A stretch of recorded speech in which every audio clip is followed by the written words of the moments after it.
Hi friends, అందరికీ నమస్తే. Friends, ఈ భూమి మీద జీవాన్ని పోషిస్తున్న ఆ సూర్యభగవానుడు అంటే మనందరికీ ఇష్టమే కదా. మా ఊర్లో కొండ మీద నుంచి సూర్యోదయాన్ని షూట్ చేద్దామని కొండెక్కితే సూర్యోదయ సమయానికి సరిగ్గా మబ్బులు అడ్డంగా వచ్చేసాయి. సూర్యుడిని అయితే తీయలేకపోయాను, కానీ ఈ అద్భుతమైనటువంటి ప్రకృతి సౌందర్యాన్ని అయితే తీయగలిగాను. చాలా బాగుంది కదా. చూడండి ఫ్రెండ్స్, అలాగే ఈ కాకుల గురించి ఒక చిన్న విషయం చెప్తాను.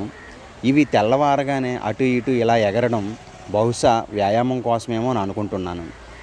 ప్రకృతిలో అన్ని జీవాలు తమ తమ ధర్మాలని తూచా తప్పకుండా పాటిస్తున్నాయి.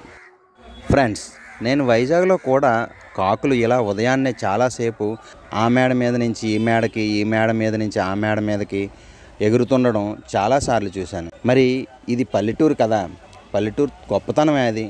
చెట్లకు కొదవేంటి, ఇలా హాయిగా ఆ చెట్టు మీద నుంచి ఈ చెట్టు మీదకి, ఈ చెట్టు మీద నుంచి ఆ చెట్టు మీదకి ఆకాశంలో ఇలా విహరిస్తున్నాయి. చాలా బాగుంది కదా. ఈ కాకుల సంగతి ఏమో కానీ ప్రకృతి చాలా అందంగా కనపడుతుంది కదా. ఓకే ఫ్రెండ్స్, ఈ వీడియో నచ్చితే లైక్ చేయండి, మీ ఫ్యామిలీ అండ్ ఫ్రెండ్స్కి షేర్ చేయండి, సబ్స్క్రైబ్ చేసుకోవడం గుర్తుంచుకోండి. Thank you for watching. జై హింద్.